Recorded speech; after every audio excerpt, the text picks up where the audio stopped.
Before you say anything! I know, looks like I'm wearing a bowling shirt, but I like it, so shut up! How are you all doing, guys? You doing good. We're all doing good. Today is another segment in my series, jumping on the bandwagon videos.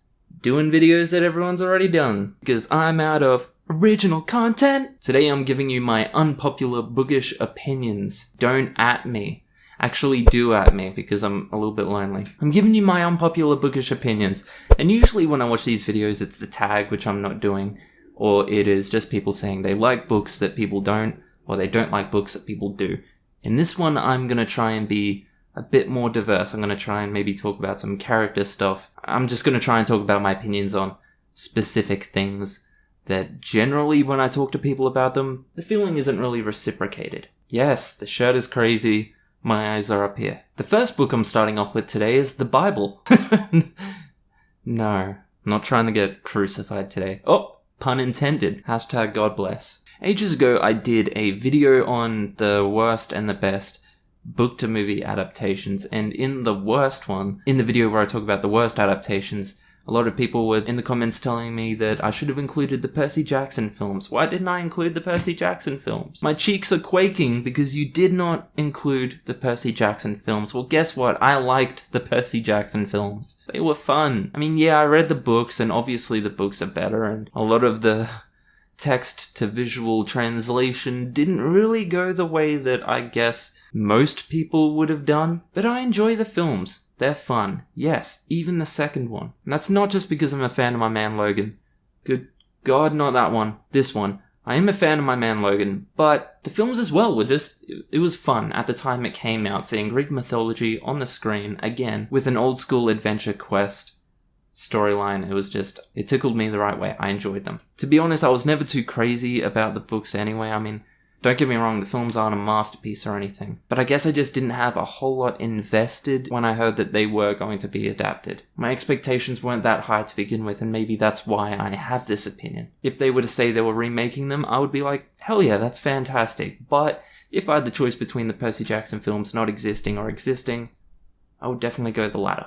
Until you can name for me another film where you're going to see Pierce Brosnan as a human-animal hybrid, I'm not interested. The next one is something that I've just found kind of odd. There are a lot of people who think that Frodo Baggins, yes, we're talking about Lord of the Rings, was not a hero. This is a super popular opinion and it confuses me. Bear with me while I discuss this one, because I'm going to be talking about the films and the books interconnectedly, if that makes any sense. Because a lot of the people that hold this opinion, or a lot of the people who have opinions about Lord of the Rings in general, have only seen the films, which is fine. The films are best trilogy ever made. But that opinion does kind of carry over into the books as well. So I'm gonna be talking about pretty much both when I talk about this stuff. So Frodo Baggins as a hero is usually compared to Samwise Gamgee, who is obviously his faithful companion through the entire journey from the Shire to Mordor. The question of Samwise Gamgee being a hero isn't even up for discussion. He obviously was. Samwise, along with Boromir, I think, had one of the best character arcs ever in any story. Going from being the reserved, timid, and cowardly hobbit that would only want to stay home and do his gardening, to the courageous, albeit tiny warrior who faced down Shelob. And people like to use Samwise carrying Frodo the last leg of the journey up the precipice of Mount Doom as proof that Samwise was the hero all along and Frodo wasn't, but I think they were both heroes. I think people drastically underestimate the burden that the ring actually has, and that's a hard thing to show on a visual spectrum in the movies, but if you look close enough, it is very clearly there. And you gotta remember, it's not that he was entirely unaware of what he was getting himself into. When he takes the ring and he's meant to meet Gandalf with the prancing pony, sure, he's not entirely aware of what he's getting himself into when he carries the ring at that point in time. But let's look at Rivendell onwards, when he sees the effect that the ring has on his uncle, Bilbo, and the conversation he hears with Elrond, he becomes painfully aware, carrying the ring, especially over a distance as far as they would need to get it to Mount Doom, would pretty much be a death sentence for anyone who takes it. Make no mistake, the moment he volunteers to take the ring, that is an act of heroism. That is courage. It's a death sentence, and you can see it on Gandalf's face as well. He knows what's going to happen. So not only does he volunteer to take the ring to Mount Doom, he actually persists. He gets it there. Yes, he has a lot of help along the way, and yes, he fumbles at the very end. Spoiler alert, fucking obviously. At the very end, he does not accomplish what he came to do, and that's something that I think is fantastic as well in a story. Getting you all invested in Frodo making this heroic decision only for it to not happen. I think that was fantastic, but that's a whole other video. But Frodo gets it there. Where any normal man would have been corrupted almost immediately, Frodo was not. And yes, a lot of that can be attributed to the fact that he is a hobbit, because Gandalf does mention that hobbits are more resilient to not being corrupted by stuff like this. But Frodo himself persists. It's something you see a lot through the books, something that you hear a lot in the movies is the burden of the ring. And people underestimate the burden of the ring, the weight it has on someone. In some cases, literally the weight it has on someone, even a hobbit, or especially a hobbit. So yes, I'm 100% certain that Frodo is a hero of the story. In some ways, I think he's even more of a hero than Samwise. I think Samwise and Frodo are heroes in kind of different aspects. And I mean, all this is said without even mentioning the part in the books where Frodo faces the Nazgul at the Ford of Brunnen, but whatever, right? My next unpopular opinion is that Kvothe from The Name of the Wind is an absolutely terrible protagonist. I loved the story of The Name of the Wind, the world building, all of that, fantastic, obviously, but Kvothe as a character was not someone I was invested in whatsoever. Every single conflict he got himself into, or he was thrust into, the outcome was always predictable because he excelled at literally everything he did. He was the best at absolutely everything he did. There was almost no conflict where he didn't come out as the winner. He was the best musician around, the best fighter, he was the best at educating himself. I'm just not a fan of OP characters, and that's why I haven't read the rest of The Name of the Wind yet, because I'm a little disinterested in reading the rest of Kvothe's journey. Next up, I have some Harry Potter opinions. Yes. Look, fuck off! Just shut up! Just shut up! Here it is, the whole time turner arc of The Prisoner of Azkaban.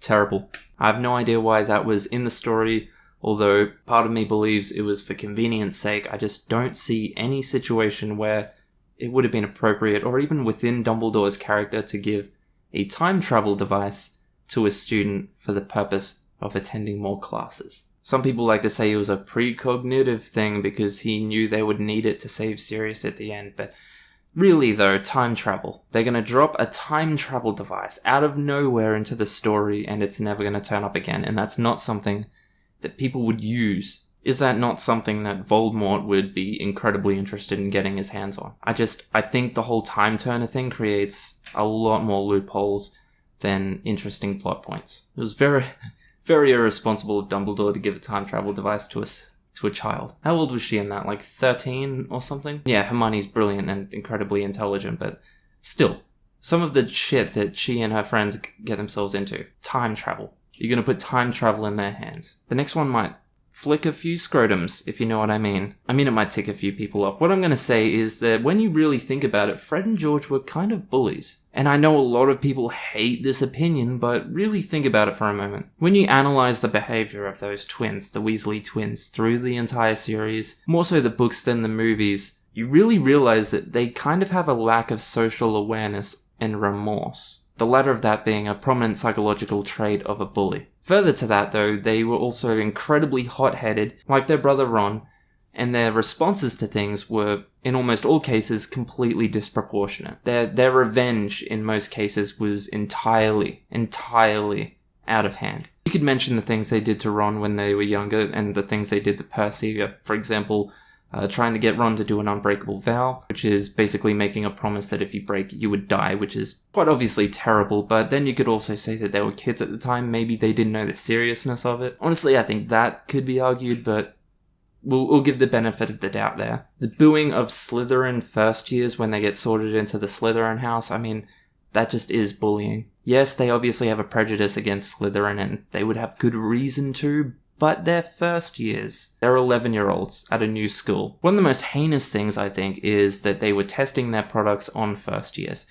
And yes, they paid them money, and yes, they tested them on themselves first, but they wouldn't be testing them at all if they were entirely sure of what would happen, and they were testing them on 11-year-olds. That sounds like a very Slytherin thing to do. There's one more thing I want to mention that not a lot of people seem to mention when this discussion happens, but I think this is pretty good proof, again, of some really out of proportion response. And that is the situation where basically they make Dudley's tongue swell so much that he chokes. Literally chokes, he cannot breathe. And yeah, Dudley's a piece of shit, but really, making someone's tongue swell to the point where they think they are choking to death. That's a little bit dramatic. With all that said, I obviously love the Weasley Twins. I'm a huge fan of them. I don't think they are bullies. I think they're obviously just pranksters, but I think a lot of the stuff they did could easily be categorized as bullying rather than just light-hearted pranks. I was going to use Jim from The Office as an example of being a prankster more than a bully, but Jim kind of bullied Dwight a lot too when you think about it. I mean, Dwight literally filed complaints against Jim, like a lot of complaints, and asked him all the time to stop what he was doing to him. And he kept going, and that's kind of fucked up. Anyway, for my next unpopular opinion, I'm going to apologize to Julia Sapphire in advance because it's about Stephen King. My Stephen King opinion is that his short stories are astronomically better than his novels. There are very, very few Stephen King full-length novels that I actually enjoy. I think his short stories are way better. I think that's where Stephen King shines, and honestly, I think that's what his writing style is more closely home to, I guess, if you want to put it that way. I have one more unpopular Stephen King opinion as well, and that is that the movie Christine and the movie 1408 are hands down the best Stephen King book-to-movie adaptations. Don't at me. Actually, like I said before, you can at me if you want. Anyway, that's all my unpopular opinions. Let me know what you think. If you disagree with me, I will fight you in the arena. And if even one person says a mean thing about my shirt in the comments, I will fucking lose it. Thanks for watching, guys. I'll see you in the next video. Catch ya.